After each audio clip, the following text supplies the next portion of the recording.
Do you have a favorite sound? Like Yoshio asked. The musician answers, the most beautiful sound is the sound of ma, of silence. But Yoshio lives in Tokyo, Japan, a giant, noisy, busy city. He hears shoes squishing through puddles, trains whooshing, cars beeping, and families laughing. Tokyo is like a symphony hall. Where is silence? Join Yoshio on his journey through the hustle and bustle of the city to find the most beautiful sound of all. The Sound of Silence is written by Katrina Godsaito, art by Julia Kuo. This book will be read by Ian Padrique. Little Yoshio wiggled with anticipation. Anticipation. 3, 2, 1. He threw open the front door. Next. The sounds of the city swirled all around him. Tokyo was like a symphony hall. Next. Yoshio listened to the sound. Yoshio. Listened to the sound of his boots squishing and squashing through the puddles, and the tiny raindrops pattering on his umbrella. The sound of his giddy giggles made him giggle more. Okay, look at that. It's a busy street in Tokyo. Yeah. I love this artwork a lot. Okay. Suddenly, Yoshio heard the strangest sound, high and then low, squeaky and vibrating. Amazing! It was a koto player carefully tuning her instrument. Then the Tuning her instrument. Repeat again. tuning Her her instrument. instrument. Then Then, the koto player played. The notes were twangy and twinkling. They tickled and they twinkled. They tickled Yoshio's ears. When the song finished, Yoshio said, "Sensei, I love the sounds, but I've never heard a sound like that." The koto player laughed, and the swayer and it sounded. and it sounded like the metal bell that swayed in the wind in Mama's garden. Okay. Next. You turn the page. Sensei, what do you have a favorite sound? The most beautiful sound, the koto player said, is the sound of silence.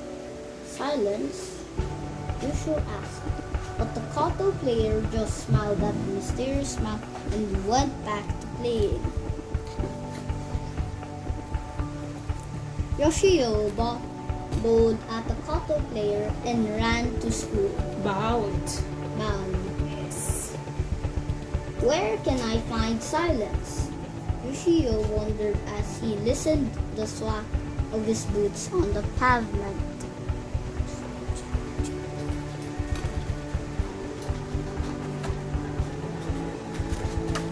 He listened for it through the school day, but there was always some kid making noise. At recess, the sun came out and Yoshio went to the quietest place he knew, Acquaintance. the bamboo grove at the edge of the playground. But even there, the bamboo made take-take-take sound as the wind banged its stalks together. He closed his eyes and heard the swish, swish, swish of the wind, making the leaves talk. It was beautiful, but it wasn't silence. Walking home from school, Yoshio listened hard. He could hear the horns of buses that whoosh over bullet trains and the beep, beep, beep of the traffic lights, but no silence. Yoshio knew so many different sounds, loud and soft, sudden and something, but silence. Where was silence?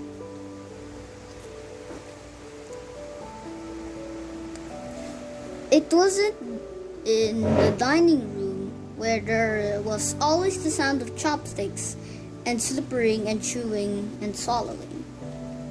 What a noisy family! What a noisy family. Silence wasn't in the bath, where even his toes made noise and little droplets the water kept dripping off his nose.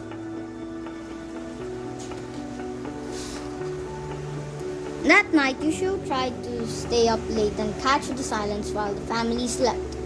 But his eyes got heavy and then heavier, and soon the sound of distant radio became part of his dreams.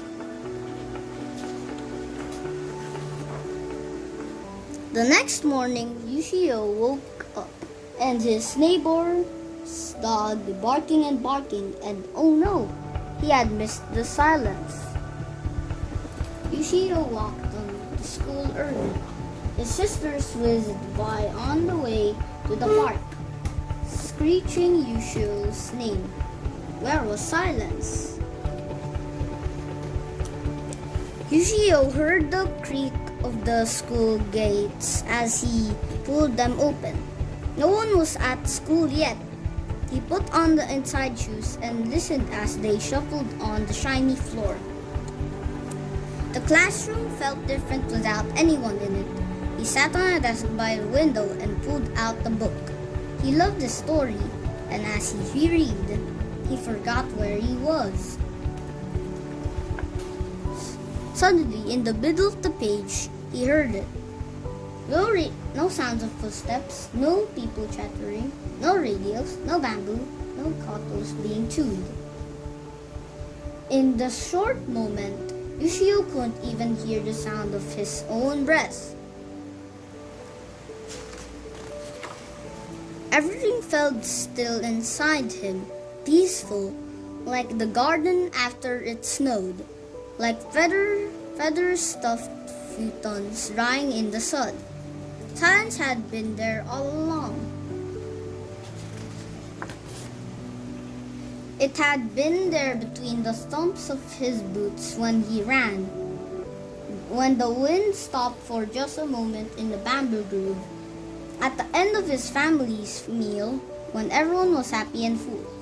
After the water finished draining from his bath, before the koto player music began, and hovering in the air right after it ended. It was between the underneath every sound, and it was been there all along. It had been there all along. Okay. Silence. Okay, so silence. The end.